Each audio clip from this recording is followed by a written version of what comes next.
Okay, 8th graders, this is to help you with the second question on your third CR. Mine is similar, but not the same. So this expression might look fairly complicated, but what I'm going to do first of all is I'm just going to multiply straight across the top, straight across the bottom. These are just crazy looking fractions. All right, so on top, as you can see, we have a 5 to the 7th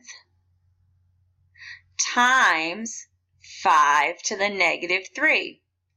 When we're going to multiply with the same base, our rule is add the exponents, keep the base. Okay? So if it's 5 to the 7th times 5 to the negative 3, that becomes 5 to the 7 plus negative 3 power. Keeping my base, adding my exponents. 7 plus negative 3 is a positive 4, so that's 5 to the 4th power. Hopefully you remember your integer rules from last year. 7 plus a negative 3, you have 7. I take away 3, I'm still left with a positive 4. So that becomes 5 to the 4th power. Now as I look here, the 7 and the 9 are not the same base, so I just have to carry those over. Times 7 to the negative 5th times 9 to the 4th.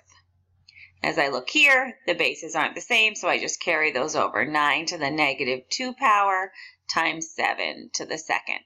All right, so now I'm like, oh, but now I have this lovely division, and if I look here, I say, oh, those 7s have the same base.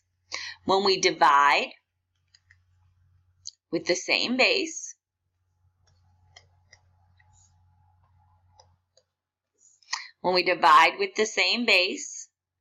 that's your quotient rule for exponents, you're going to keep the base and subtract the exponents.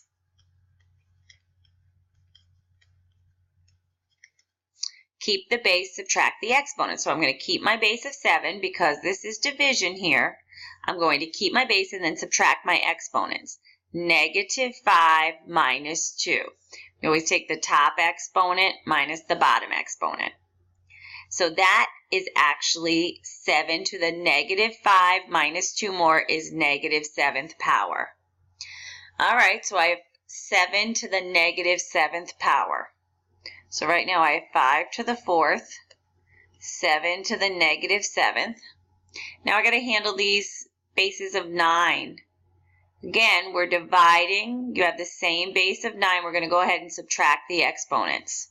So we have 9 to the 4 minus a negative 2. 9 to the 4 minus a negative 2. Same base, you're dividing. You keep that base of 9 and you subtract those exponents. 4 is the top one minus a negative 2. Minus a negative, we remember our integer rules is to add. So that's 9 to the 4 plus 2. That's 9 to the 6th power. So this is times 9 to the 6th power. Now this isn't in final form because when we want to simplify expressions involving exponents, we never want to leave a negative exponent unless for some reason the answer choices give it. But in simplest form, we don't want to leave a negative exponent. Hopefully your teachers have taught you about negative exponents. For negative exponents, they are not negative numbers. They become fractions. Negative exponents represent teeny tiny distances. So 7 to the negative 7th becomes 1 over, you keep the base and you make that exponent positive.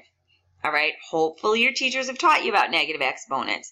It's 1 over, you keep the base and then you make that exponent positive.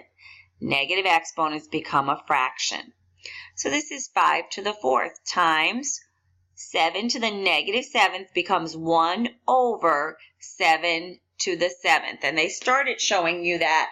I know on last week's CR, I believe your base was 2, and they had you do a pattern on number 7 on the last CR to try to help you understand negative exponents actually just become fractions. and we still have 9 to the 6th power. So now again, I can put this over 1, I can put this over 1. Straight across the top, straight across the bottom, I have 5 to the 4th, times 1, still 5 to the 4th, times 9 to the 6th, over 1 times 7 to the 7th times 1 is still 7 to the 7th power. So I'm looking for 5 to the 4th, 9 to the 6th, and then on the bottom, 7 to the 7th power. All right, I hope that helps with number 2. Yours is similar, not the same.